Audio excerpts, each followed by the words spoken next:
lot of thoughts recently, and podcasting, as I've been saying, is an art form that I'm tackling as a beginner para bukod sa masabi ko yung linguistic theory na naparating sa akin, nakapag-express din ako ng full thoughts.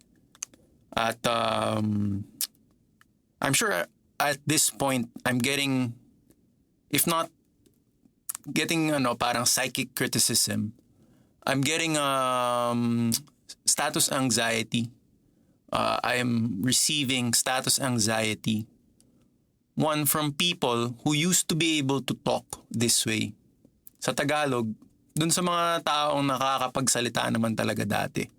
And because of this whole hula-baloo of the times in our life, yung panahon ngayon, I'm slowing this down for you, for your shyness inside, for your pride, for your thing inside you na hindi mo matanggap pa.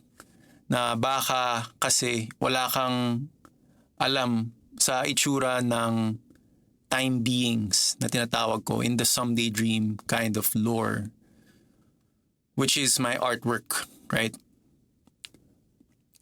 Another way of putting that is welcome to my space.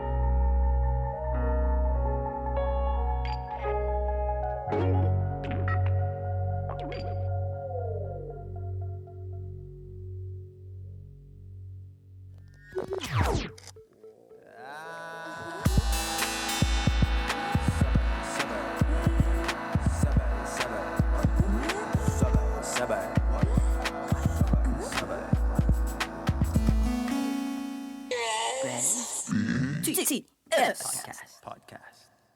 Tito Rez, matulog ka na later kasi baka manghina na naman yung tuhod mo. My name is Rez Toledo, and you're listening to the Rezbt-S podcast. It's a fairly new podcast, Tagalog, the first of its kind, the number one in the whole universe, based Tagalog podcast. Wala kang ibang maririnig na ibang Tagalog podcast. Yung iba, sasabihin siguro nila nagbe-base Tagalog sila because they're also trying to figure out this language. But unless that you could see them tag me or tag my vocabulary, my lexicon, my publishing, hanggang sa talagang nire-recognize nila o nire-refer nila yung academic in an academic intuition. Alam niyo yung academic intuition, academically phrased, like kunyari sinabi ni ganito in his first season of his podcast, sinabi ni ganito nung ginest niya si ganitong tao sa kanyang art work, sa kanyang library, yung ganun bang pangangatawan sa pagkuha ng knowledge. Because in terms of status anxiety, one of my biggest criticisms in intelligent Filipino ways of promulgating language is the tenacity to automatically assume ownership over things that you have sensed in the environment. What does that mean? Para sa akin, kung tatagalugin mo yung kakasabi ko lang, ang tawag doon Shintoism, which is why ang base Tagalog approach, if you could sense the urgency in my voice right now, it's not because I am challenged. I'm not at all challenged by a lot of things, new things recently. Ang nakaka-challenge lang sa akin recently yung mga old concepts na sinasabi na nga natin na if we are accepting this new world order, then old concepts are things na medyo masakit balikan, diba? Having said that, if you are not understanding my flow right now, it's because I am speaking my base Tagalog form of communicating with you as a listener, and hopefully you as an older or a more experienced ingestor of my content. You know, I've been very trained in content creation. Trained in the sense na lubog na ako sa content creation. And I would say I'm one of the pioneers, not of vlogging, but I'm one of the pioneers of electronic philosophy in Manila, at least. Kasi wala pa namang electronic revolutions in Visayas or in the other parts of the Philippines, di ba? An electronic revolution is essentially intrinsically a content creation sphere bubble, right? So, kung maggagago ako and I say that I own this bubble, I control this bubble, I'm part of this bubble, hindi ko naman sinasabi yun. But I hold a lot of, I find myself very accountable for a lot of the things happening around in terms of the psychological aspect. So if this you feel is content that is not designed for you, mag-Blackpink ka na lang muna. Yung Blackpink, isa siyang banda na puro 4 na babae. Explain ba no? Yeah. And where I'm coming from is almost always not just the translating endeavor habit that I have these days, but more from the realization na I have dropped a lot of my youth at this point, and I am trying my best to record really things that I want to write down, want to write about. Diba? I am a writer. I am when in college I found myself writing a lot about bossism, pop culture. Diyan muna tayo, diba? Napapansin ko pag nakikinig ako sa ibang broadcaster, nakikinig ako sa ibang mga manloloko, mga ibang entertainers, mga ibang mga nanglilito, nakiki-obstacle vibes to keep the rat race sort of moving on, is that they or you might notice parang affinity for yung pagsamba sa teknolohiya. You could call it technocracy or a confusion of ideologies within the tech realm. It's okay. We all use technology, especially kung nalulung ka na sa, if you're you would know some examples. Malalaman mo naman kung anong pinagsasalita nila because they talk a lot about pop culture, Marvel stuff, DC comics basically, the comic fiction, the Watchmen kind of ideal, right? Again, if you're not following around, it's because I am going to talk about Man's Search for Meaning, which is a book that I haven't actually read in a while.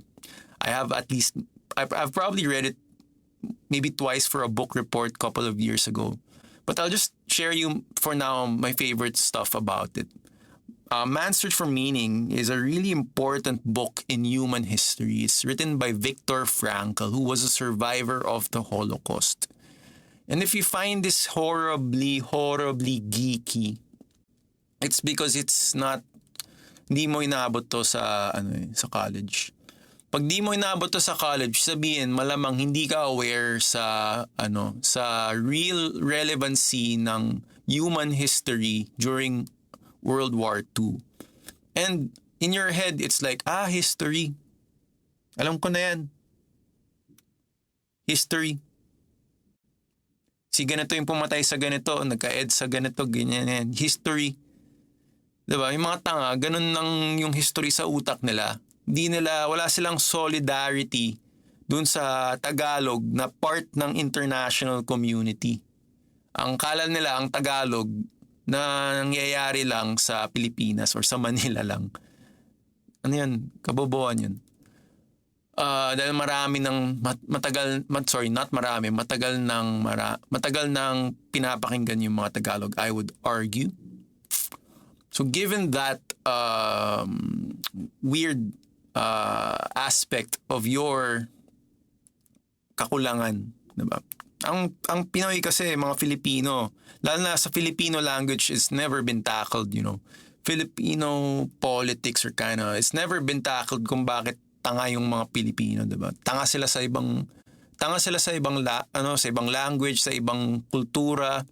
Tanga sila sa pagpapatalino, yung even the process of because puro na lang mukhang, alam mo yun, puro na lang dada about who's mukhang pera, who's sikat, who's fame and glory, who's this and that. And then you get scared when people talk about it right in front of you, explaining to you what you miss, right? Parang ang pinaka naaabot na ng comprehension mo is that pag mas matalino sa'yo, mas kulto yun. Or occult yun. So unless you're able to explore the occult mysticism, yung mga ine-explore ng mga magagagaling sa mag-aral ng iba-ibang storya, narratives, hindi mo aalamin yun. Manunod ka na lang ng music video, haalamin mo na lang kung sino yung pinakamagaling na rapper, aalamin mo na lang kung sino yung kaya mong gayahin ng mga tunog, because a monkey mind only loves what it can copy. And in copying, that's how it allows itself to understand love in the biggest sort of sense. Because they always think that love is an outside thing that they could lay upon others or parang connect through others. It's not that. It's more than that. So, kung naintindihan mo na yon, maybe my content is for you. Maybe this kind of suffering is for you also. The suffering, the content of the suffering of long format content. Because diba, parang kumaga, maraming mga bobo dyan na mahina talaga yung PC. Or like parang hindi talaga sila parang ang alam lang nila content creation or lengguwahe nga, yung parang sinasabi ko sa ibang episodes, lengguwahe basta gwapo, yun na yung lengguwahe. Facial recognition, body language, alam mo yun, maraming nag-aaral niyan because hindi yan naturo sa school, bumabalik sila sa high school, wala silang college degree. I'm not discriminating. I'm just laying it down where we are coming from. Saan ako galing. And then, ang napakagandang pag-usapan nun in the sense na pag natuto ka ng magpakabagal dun sa pag-uusap nun, you now enter a realm of what Filipinos call geniuses. Personally, in my own lore, I call it a genius epis class.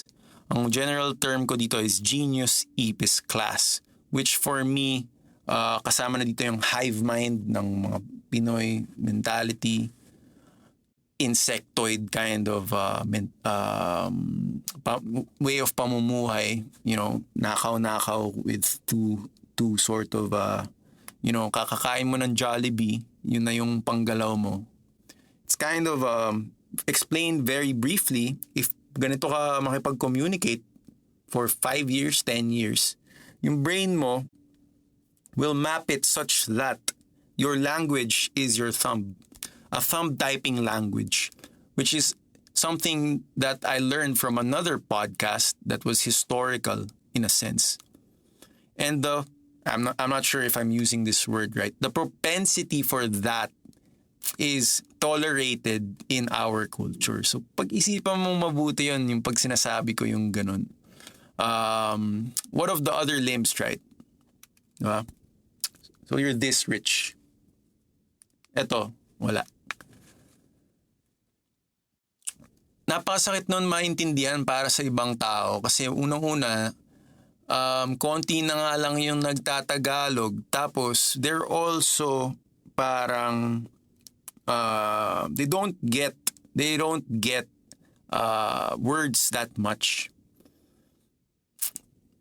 I'm trying to say that kung mali yung school mo, mali lahat ng tinuro sa school mo. Alam mo naman na yun eh. Diba? Before, but hold up, right? Alam mo naman na yun eh. Diba? Kaya ka nga rebelde, kaya ka nga delinquent, kaya ka nga maaga nagtrabaho eh. Kaya ka nga inaaway mo sa ganito, inaaway mo sa ganyan. Nagkamali-mali na, nagka-gera-gera na, Twitter na, yung iba napunta sa TikTok, yung iba napunta sa ganito, yung iba na ganyan. Kawatak-watak yung barkada nyo, blah, blah, blah. We all know that. Nandiyan na yan, diba? Yun na yung sinasabi na it happens in the human condition on a psychological perspective. It's something that the human condition really has to deal with growing up. Now that you say that you are grown up, you have your own family, ano ngayon yung dapat mong inaaral? Is it true na dapat inaaral mo yung kultura ng ibang tao? Inaaral mo yung lengguwahe ng ibang tao? Bakit? Makikita mo ba sila anytime soon? Makapunta ka ba sa France anytime soon? Makakapag-Hong Kong ba ako anytime soon? Tapos magkikita tayo doon, kakain ba tayo ng siomai? Maybe. Not anytime soon. You know, especially with how people now are, you know, kung walang matapang sa inyo, di walang mangyayari, diba? You know what I mean? Mga Pinoy pa naman minsan lalambot-lambot na lang. Gusto pa nila kasama yung buong barangay para magkaroon ng mga matapang things na mangyayari. And ako naman, nandito lang ako sa kwarto ko. Kunwari lang ako nagmamatapang. Although, I would argue that this is one of the most courageous content creative things that you could hear sa balat ng Maynila. Because I don't think diba? Hindi naman sa pagmamayabang, although wala talaga akong nakakausap na iba pang sort of talagang nauulit nila sa akin yung talagang tinatry kong sabihin with the base Tagalog theory. Na everyone, konting-konti lang yung sinasabi, sige, I will observe, I will listen with you, I will help. I'm not ranting, you know. I'm trying to give you a based status quo of the Rez Toledo trippin. So that's what's been happening, right? Now that I have created my own language, this is how it sounds like, and this is how it's recorded. Ganito ko pinapalabas. And ganito nyo na-experience, ganito ko rin na-experience because my whole experience of within is encapsulated in a bubble of things that I've said. It's the same thing with you. So if the same thing with you na kung ang lengguwaheng kinalakihan mo ay business process outsourcing at yun yung dinadala mo sa household mo, hindi ganun ka makipag-usap sa mga tao sa bahay mo, business process lang. Diba? If you don't have business with your loved one, you see sort of love as sort of a consumerist kind of interaction. One of the things that I'd like to really share about that, yung na isa sa mga inamin ko recently na sana dapat na-translate ko sa inyo yung mga pinaggagawa ni Jordan Peterson sa Amerika. Kaya lang lagi akong tulog nun eh. Kasi may sakit ako. Pero si Dr. Jordan Peterson, if you do a little bit of research on him, wrote a book that is he calls what do you call this? An antidote to chaos, right? And he's the sikat guy right now. Well, when it comes to that side. So an antidote of chaos is something na madaling i-translate sa sa mga Pinoy actually kasi mahilig tayo sa gulo. But gulo, ang kakabit ng gulo is order, diba? Chaos and order, right? Stemming from that kind of ground, magulo naman talaga sa Pilipinas, especially sa Davao ever since yung history. Kaya nga maraming nasad nung si Duterte na yung namumuno. Kasi kaling siya sa magulong parang part ng history, yung magulo talaga. 'Di ba? Tapos siya pa yung naging presidente, kala nyo ba hindi tapos in-expect nyo hindi gugulo. Gumagulo naman. Marami naman talagang nagagawa, nangyayari, pero magulo pa rin, 'di ba? That's the political side. Let's now level up from that, 'di ba? Yun na yun kasama yun, nababasa nyo naman, nakikita nyo naman yan sa pinagsasabi ng mga tao. How do you then use that on your side? Right? In his book, Jordan Peterson said na he is talking a lot about meaning, man's search for meaning. And although he doesn't admit it, he does admit it rather, na very much a big fan siya, if I'm not mistaken, or he's trying to make us realize what the contents of the book, Man's Search for Meaning. And pag di mo naabot yung libro na yun, pag wala ka pang oras sa buhay mo na mabasa yung libro na yun, give yourself some time to read that historically apt book. Manipis lang. Ganito lang kanipis. And then try to wrap your mind around that. And just try. The idea is for you to be able to try to wrap your mind around that. Why? Let's be personal. Pag hindi mo kayang i-wrap yung mind mo around that, then you cannot assume to be able to talk to people who have that sort of mindset na. Pag nakaabot ka na doon, hindi ka na kayang bumaba. Hindi mo na kayang bumaba from understanding why humans search for meaning. My favorite part of this book is nung kinuwento ni Victor na nung pine-prepare na sila sa camp, sa what's the word? The camps. Kung saan sila ginagas, tapos ni-exterminate sila, hinahiwalay siya sa asawa niya. And for a good while, pinagtrabaho sila sa train. Kung sila yung pinagawa ng train para na kung saan yun yung magta-transport ng mga kagamitan ng giyera. World War I or II, I could be mistaken. Basta that era. So, may sinabi siya sa autobiography niya na the only thing that kept him working, alam mo yun, kasi alam naman nila, we can't imagine the environment of a concentration camp, right? But if you read this book, then you can be able to imagine the horror, right? Na tinatry niyang i-depict sa atin. And this whole book, just as a spoiler, is a therapeutical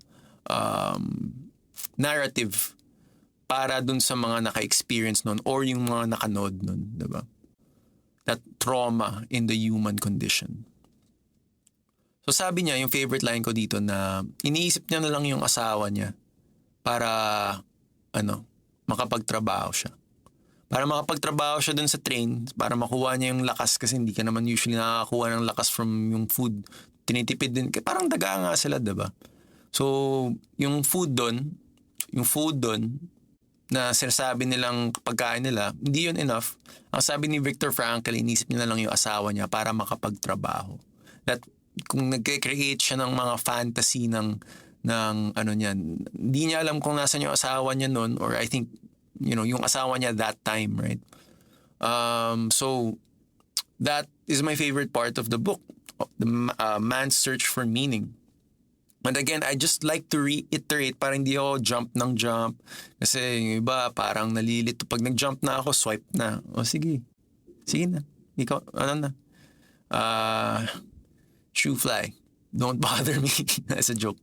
But yun yung favorite part ko because that struck me as a 19-year-old, 20-year-old. Nung 20 pa lang ako, alam ko na yun na nangyayari pala yun sa mga tao. The idea, if you don't know that yet, is to have this sort of responsible acclimation with the intelligent people. Na yung intelligent people, they are smart, they are ingenious, resourceful. The list goes on. Sabihin na nating magaling, talentado. As opposed to tarantado, diba? Talentado. When you study words and adjectives, yung adjectives na nagde-describe ng groups of people that you wanna be part of or you think you are a part of. You are part of a group of people na feeling mayaman or hindi pwedeng feeling mayaman. I've heard that. Sasabi natin yun, diba? Hindi pwede. Tayo kasi yung group ng tao na hindi pwedeng feeling mayaman. I resonate with that group a lot at my age right now. So, yung mga hindi pwedeng hindi mayaman, let's take that phrase for example, right? When you take that phrase in, hindi pwedeng hindi mayaman, not feeling rich. You know, feeling rich kasi galing yun sa feeling rich, diba? And then, ginawa na lang nila, not feeling rich. I'm also not feeling rich, especially these days. Mahirap being, practicing Tagalog solidarity. Mahirap to be feeling rich all the time.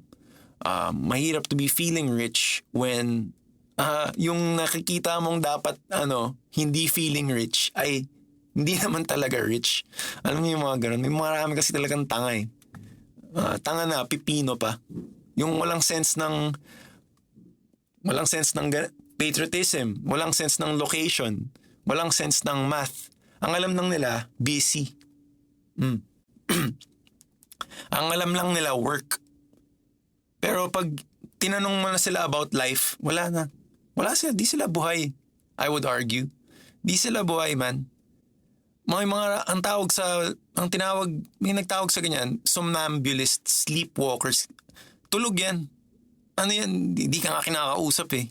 Tulog yan. Ano yan? Parang ang kinakain lang yan, yung brains mo. How does that happen, right? Pag may sinabi kang matalino sa kanila, parang sila, boy na boy ako, nalaman akong, hindi ko alam dati pa. Why? Because their idea of living is a degraded feature of work philosophy. Na akala nila basta meron silang lungga, meron silang box, meron silang, kulit ng mukha ko, meron silang, meron silang, meron silang nagagawa, meron silang kabisihan, safe na sila. And eto ngayon, naturo pa sa kanila yung sana all. Diba? Now, ako personally, what I want to counter sana all with is di lahat, pre. Di lahat, chief. Di lahat, man. Anong sana all? The why you're saying sana all is cause you deep inside, you should fucking know. Di lahat, man. Yun ang alamin mo bakit. Yung meaning nun, alamin mo bakit nasasabi ng mga Tagalog yun, di ba? Yung mga Bisaya ba, nasasabi nila yun? Hindi ko alam. Yung mga taga Davao ba, nasasabi nila yung di lahat?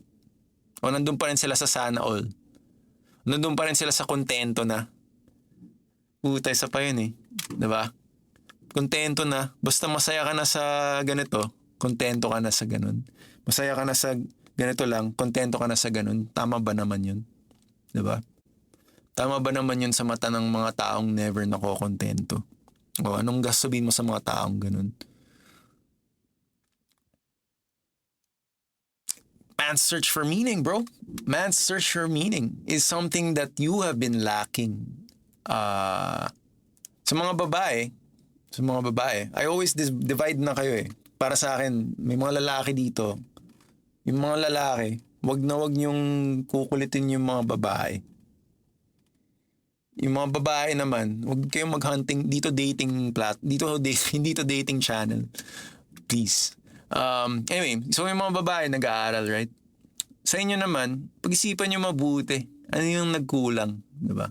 Saan kayo nagkulang in the part of your life kung kailan ka nabuntis, kung kailan ka na, naanakan, kung kailan ka nag-level up. Nag-level up. It's not make it hurt as much. It's gamify it, no? Kulit ng mukha ko na minsan nakikita yung mukha ko kasi talagang content-based content creator ako. Hindi ako parang naba-black mirror ako kasi yung mukha ko parang sarcastic. But you should really empathize with what I'm saying. I heed you to empathize with the audio only, not the video. I have this thing that that my mask does. So kung babae ka, gamitin mo yung mga naaaral mo. Huwag ka dun sa collect and select mode. Luma na yan. Pag na-collect ka, i-base mo yung pag-aaral mo dun. For a while, 2 weeks, 1 week, dun lang. Hanggang magkaroon ka ng maraming tanong, hanggang maging Socratic ka. Para yung relationship mo sa mga tao, Socratic method, at least, diba? Pwede bang ganito? May sasagot. Tapos yung sumagot, tatanong ulit. Socratic tawag doon. Pagtanong ka ng tanong ng hindi naman, alam mo naman na pala yung sagot, or obviously parang tinanong mo na 5 years ago, or tanong ng mga tao 2 years ago pa lang, yung parang sana all ba talaga? Hindi, malamang, hindi sana all, diba? Yung iba nga hindi na COVID Sana all ba yung COVID? Hindi. Less than 5% nga yung namatay sa COVID Tapos pilit yung kinakatwiran na maraming na COVID. Ako nga parang 3 times na ako na COVID Sa feeling ko lang Sa feeling ko lang. But I've lived a healthy life. Kahit hindi ako masyadong, mas lalo pa akong ginanahan maging healthy. Which is the point of kung usapang sakit. Kung usapang emotional stuff, I think a red-pilled content is really just to remind you of saan ba tayo nanggaling? Diba? Ikaw saan ka ba nanggaling? Nanggaling ka ba sa fantasy land mo? Share mo naman sa akin. Mahilig ako sa ganyan Ako, nanggaling ba ako sa fantasy land ko? Mukha ba? Mukha bang galing ako sa fantasy land ko? Parang hindi Parang nakikisakay ako sa mga kailan si Doc Adam. Nakikisakay ako sa mga fantasy land ng ibang Tagalog. Right? Kasi syempre, makikisakay ka doon para makablend ka. Pag di ka nakaka-blend, walang makikinig sa'yo. Ako, tinatry ko yung best ko para galingan doon sa mga listeners ko na. Kasi hindi nila ako naririnig ganito. Minsan lang. Minsan I'm sure hinahanap niyo. Ako hinahanap ko rin yung ganitong tono ko. So, inaaral nyo kasi yung tono ng channel, diba? Minsan ganito yung tono, minsan ganito. It goes, once makuha mo na yung leveling nun, dun mo sasanayin yung sarili mo, diba? Which is good. It's great. You as a consumer, please do shop through my shop through my episodes, shop through my tones, my modes, my emotions, because this is part of the podcast. This is part of podcasting. This is part of a thing that is part of me, right?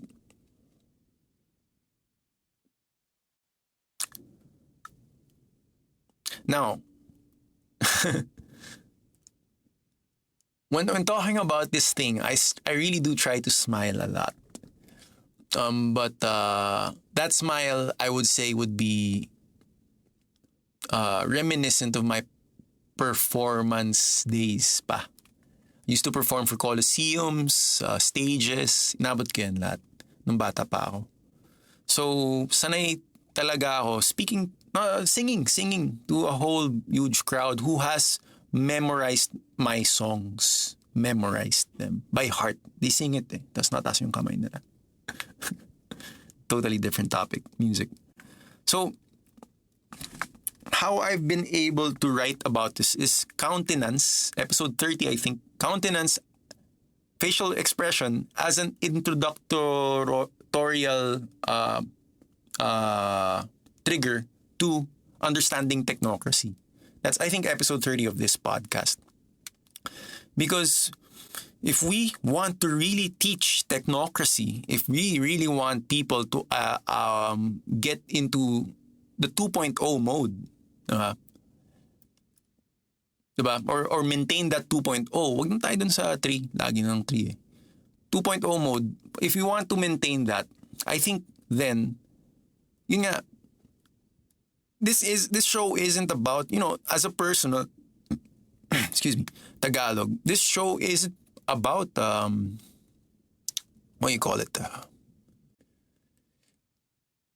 This show isn't about a linguistic reform alone, parang mga ganyan. It's just something, I don't claim, I'm not gonna say all that to claim that that's my thing. I'm not gonna explain all that to say that yun yung favorite kong pinag-uusapan. Favorite kong pinag-uusapan minsan pagpuputa, diba, from the previous episode. Favorite kong pinag-uusapan minsan yung mga hindi intindihan ng mga babae. Because mga babae mahilig sa kung ano-ano man. Kung ano-ano talaga. Tapos, it comes to a part of their lives na lang na when they think they lack something, they grab it from something else and then apply it in their lives, which is kind of good, I guess. Something to bring home to their husbands, I guess. Whatever, I'm not even there yet. But, once you're lampas ka na, diba? Hindi naman tayo nang-aasaran, diba? Hindi man tayo nagsususot dito eh. Lagi kong sinasabi, diba? May distance, diba? Ito yung dyan ka, dito ako. Ito yung pinag-uusapan ko. Dito yung usapan dito. Right? So yun ang listening. So, now that lampas na tayo sa gender, Filipinx na nga, diba? Nakita na natin eh. As a visualist, that's what I wanted to impart to people. Na as a visualist, once I see that thing working, let's move on. Let's force our minds, hammer it in, na ipilit na natin na, yan na pala yung usapan na yan. Nandito na tayo sa diskursong pangganito. Now, kung hindi ka sa pangganito, umalis ka na. Diba? Or bigay mo sa ibang tao, diba? Ganun yung magaganda. Or, like I always say, if you don't like how I present this content, then sleep on it, man. Sleep on it. And if you think na wala akong mensaheng maganda,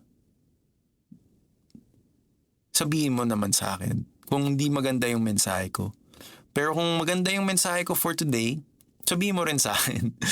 My point is good communication, the A's to B's. The A's and the B's. Because like, I have been talking about this with Travis Monsod, one of part of the series of my mentor series ko yan, si Travis Monsod, na this gets darker, man. This gets darker, boys and girls. This is, kumbaga sa engineering, nandun pa lang tayo sa ins and outs.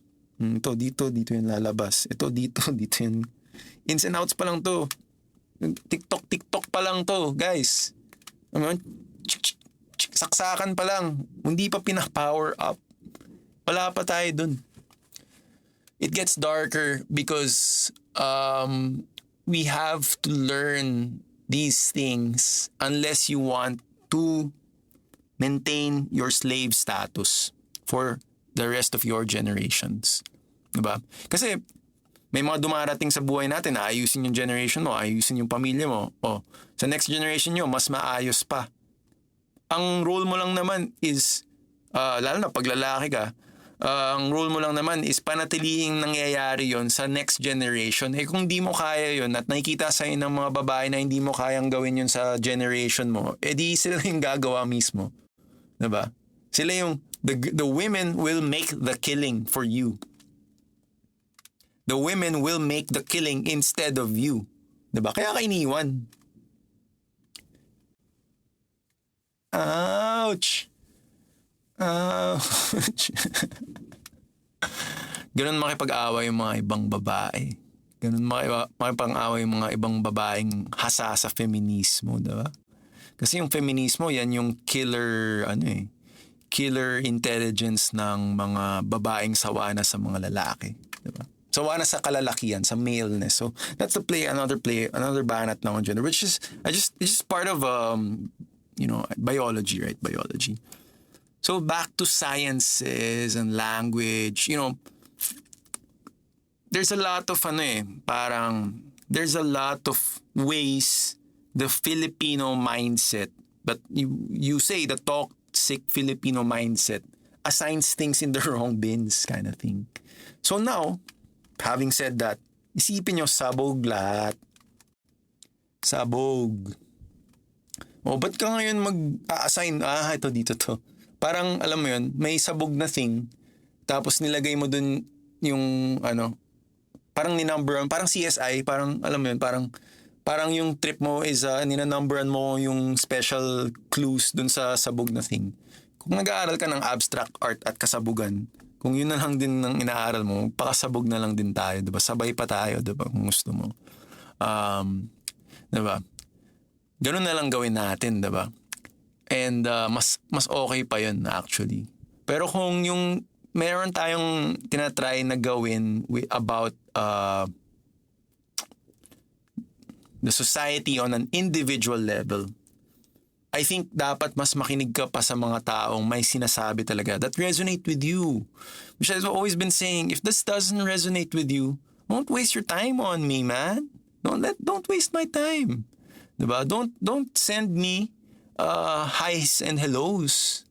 Diba? Because nabibitin ako eh. Hi. I'm like, okay, hi. Ano na after nun, diba? Sana sinulatan mo na ng mahaba para, diba, alam ko na agad what you're all about. Right? Because now you know what, lugi nga ako sa'yo eh. Now you know what I'm all about. I record with this kind of mic. These are my favorite headphones. You know, this is the kind of light I have at my back. Now you know a lot about me. You know? Doon pa lang, matalino ka naman. Nakikita mo na kung ano yung tinatry kong iparating, diba? As a co-visualist, as an artist, as someone who listens to this at work, may mga taong nagpapalakas ng loob with my content, with yung tatawag nilang vitamin R. Pampalakas lang ng loob kasi siguro awayin nila yung boss nila or something. Diba? So you see this content sort of as still bossism. Which I said, diba? Bossism, matagal na yan. College ko pa inaaral yung bossismo. Diba? Bossismo. Yun yung tawag doon. Kaya hindi, wag na kayo magulat. When I'm doing this sarcastic sort of, dati na yan, naiinis ako, dati na yan. Bossismo, voice mo. Yung play of words na, bossismo, voice mo. Bossismo, voice mo. Mga ganun ba? Okay. Yung ganun. Dapat, wala pa nga akong tawag sa ganun eh. Pero like, for me, yun yung yung nasasanay ka na pinaparody mo yung sarili mo. Tapos, kakaparody mo sa sarili mo. Kunyari, lalaki ka. Kakaparody mo sa sarili mo. 2 years kang, okay. Ganito nga pala ang galawan dito. After 2 years, tangina, bading ka na. Diba? Yun na yung, doon ka na nagre-resonate. Good for you. Diba? Daming bading. Diba? Mga tunay na lalaki, konti na lang eh. If you kind of want to divide it that way, tunay na lalaki, medyo bading, closet bading, mga kaibigan natin, mga kakaibigan tayong lahat. And I sound really like homophobic a lot recently because bumabalik yung grade school vibes ko na parang homophobe ako. Kahit mukha kang lalaki talaga or sobrang gwapo mo or like kahit pangit ka pa, homophobe pa rin ako. Kasi, yung dating ba? Parang nagugulat ako sa dating ng graphics eh. Minsan ganun lang naman. Pero pag nakausap na kita, okay. Marami akong ganyan mga kaklase kong mga macho. Talagang putang na macho nito, stig to Tapos pag nakausap mo na, tunog ipis yung boses. Or mahilig magtanong, okay, then you're a bro, then you're a good guy. Kasi man, 'di ba? Nyari sa Singapore, daming bading, 'di ba? Daming bading doon, macho. Sa atin din naman, daming bading na macho, which I like. I don't really, I wish I was that fit, I wish I had that kind of mindset also about being open to that kind of culture. I'm not, and yun nga, kasi and I guess what I'm trying to say is I'm hella straight. I identify more really with the extreme male brain sort of side of things. Kunyari kasi lalaki rin naman ang bading, 'di ba? Ang mga bading, lalaki rin yan na gustong maging babae. Or just gay, right? Yung iba gustong maging babae, iba pa yan. But kasama pa rin yan sa kalalakihan. Andun ako sa side na gustong I really resonate more with the extreme male brain kind of, Siguro pag natapos na ako sa brain stuff, nakapagpakabit na ako ng Neuralink, and then nakakita na ako ng AR, and I record podcasts with my headgear, so to speak. Then I will focus on my body right now. But right now I'm really exploring a lot of extreme thoughts. And what I'm really sad about, guys, is when the extreme thought of philosophy, meaning, is considered too deep para sa mga karaniwang Pinoy at karaniwang nakakaintindi ng Tagalog at Filipino. Then, ang diagnosis ko sa'yo bilang taong nakikinig ay sira yung ideals mo ng context pati subtext. Sira ka. Sira yung sira yung search mo for meaning. Ang hindi mo sinesearch yung meaning. Nagpapaka-insekto ka. Nagpapaka-ipis ka nga. Pero matalino ka, genius ka eh. Kaya meron kang ganun eh. Nasa sense mo nga, diba? Nasa psychic mo ay, uy, ito na yung Ito na, dito na tayo, payaman na tayo dito lang tayo. Ganun. So, kailangan ko pang kulitan, diba? Para maintindihan nyo yung mga pinagsasabi ko, diba? Para maintindihan nyo sa Tagalog na I'm serious about this stuff, man. This is the reality I live in. And my face right now is like, for the audio listeners, my face is like, what the fuck, right? That's the kind of countenance that I'm trying to show to my video viewers right now. What the fuck, right? Daming ipis, bro. Dude, daming ipis dito, man. Kahit saan, malaki nga, lumilipad pa eh. Yung iba, nagsasalita pa talaga eh. Pero yung sinasalita nila, ganun lang din. Pichi, pichi, pichi. Chimi, chimi. Oh man, that's why I'm really grateful to my listeners because especially if you guys comment and because nagkakaroon ako ng channel para hindi masyadong seryosoin yung disappointment ko for that kind of Filipino mentality. I mean, I resonate with all people. As much as possible when I'm feeling healthy, I really wanna get back on it, guys. I really wanna get back on. Man, dati, pag tinaas ko yung kamay ko, tumataas yung kamay ng buong crowd. Hindi ko na binabalikan yun. I don't even want that anymore. Isang beses kasama ko si Monty sa crowd. Yung first time ko makasama si Mayonnaise Boy sa crowd. And pinapatalon namin. So you get an idea why I have reached this. And now that you know and you accept that, I accept that about us, about people like this existing in the digital sphere. People like lower versions of people like you and I, diba? Na level, pero same category, may music lover, diba? Or culture lover. Or people who have remembered how to honor the real important good stuff. And people who, pag ini-English sila, ito semi-joke, semi-serious din yung pag ini-English sila naduduolingo sila into Bisaya. Yes, please, Englishin mo pa ako. Englishin mo pa ako, Rez. Kasi, what do you call this? Naiintindihan ko in Bisaya or naiintindihan ko in base Tagalog, right? Ganun yun eh. Because, superposition, right? You and me, you and I, observation. First principles, right? Na if I have delved on that on the previous episodes, but that's the way teaching, knowledge, and from here I can't go psychological, man. I can't go fully psychological about what I think is the identifying psychological status of the base Tagalog mind, the Filipino mind. I can't even discuss that if I don't see that no one in my crowd is being challenged to parang dump all this information back to me, because now I am lacking feedback. I'm being like, I sent out messages, right? Aartehan ko para sa mga kids. Kids, I sent out messages. Weren't you able to feel it? Weren't you able to process that in your mind, in your hearts? And then when am I gonna be able to, kailan ko yun makukuha back? Kailan ko yun babawi? What's hindering you from sending that back in? Is it because, you know, kung saan ako nag-aral? You know, kung saan ako nakatira? Importante pa ba yun? Importante yun as data. Pero sa pag-iisip, sa wanting to connect to someone, diba? Takot ka ba sa akin? I'm asking.